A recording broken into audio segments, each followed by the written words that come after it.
Now, this is a grim topic to talk about, but the reality is many South Africans are now dealing with home burglaries and having lost their possessions, some of which are irreplaceable to them in terms of sentimental value.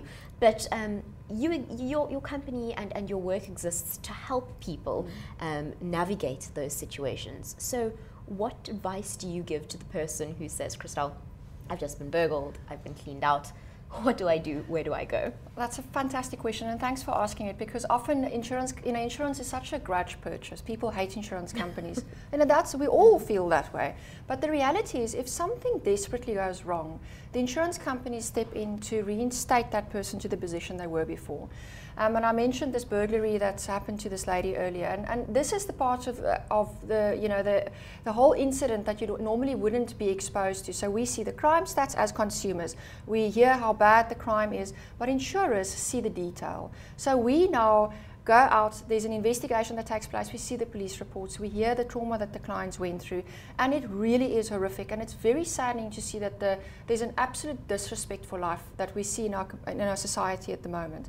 So my number one piece of advice is make sure that you check your policy and that you read it. You have to understand what is expected of you in terms of alarm, setting your alarm and all those things. Number two, if you have insurance, don't try and be a hero. So just go with whatever happens. Don't put your life at risk, because that's the other thing. As you say, we can't replace items. People are very badly injured and killed through home invasions. Don't put your life at risk. Just let it go. You've got insurance, it's all fine. Once the insurance, once the incident has happened, report it, in time to your insurance company. Make sure that you've got all your items on record, your slips, keep your slips, your purchase proofs, your valuation certificates, that everything is in place. Many insurance companies offer cover for trauma counseling. Make use of all those benefits so that you are, that you feel okay again afterwards. And then, just go through the motions and make sure that you submit your claim on time and that you work with the insurers in getting the claim settled. Now, let's speak to South Africans who are in the market for insurance, and perhaps they are new graduates who are just starting out a job, or a family who've never been insured before.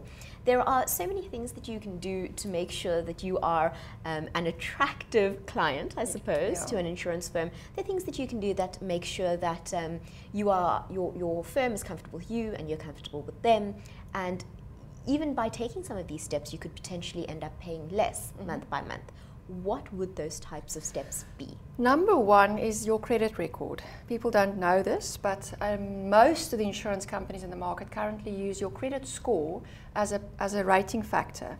So the thinking is, if you're not good at managing your credit record, you're not going to be good at managing your insurance policy, and you might submit claims. So internationally, there's a very strong correlation between a bad credit risk and a bad insurance risk. So if you don't manage your credit history, you'll end up paying much more for your insurance premium. That's the first factor. Then when you have the insurance, I would say secondly, as a young and upcoming individual, take out an insurance policy as soon as you can afford it, that you can start building that record of being in a good risk, because that's the other thing that we look at. We look at how do you handle your insurance policy. Do you just claim for anything, or are you a good driver? Do you stay in a safe area? Have you got good security measures in place? And the more of a record that you have, the better premium you'll get. Often parents keep kids on their own policies because they want to help that child, but then what they're doing is they're preventing that child from building an insurance record. Your insurance record is like your reputation. If you start abusing your insurance policy, there's industry databases that we all access. So you can't hide from your insurance record. It all goes to one place, and when we take you on as a client, we access and we see, oh, you're insured with this company and that company, you submitted all these claims, and then it'll count against you in either getting insurance or paying a much higher premium. You need to look after your insurance record. It's very important. Then you must always remember that you get what you pay for, and not all insurance policies are created equal. It's a difficult decision to make. So if you pay less, rule of thumb, you are getting less cover.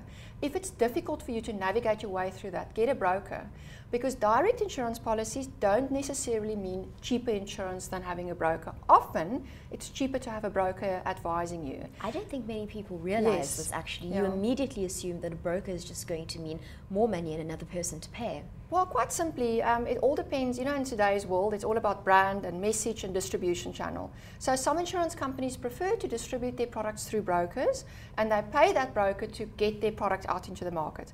Other insurance companies say, we're going to spend millions on advertising campaigns so that we can attract you directly to us. You end up with more or less the same spend. If you go and look at to the FSB's website and you look at the insurance companies' results, you'll typically find that insurance companies who play in the direct space make more profit than the insurance companies who play with brokers because their profit expectations are lower.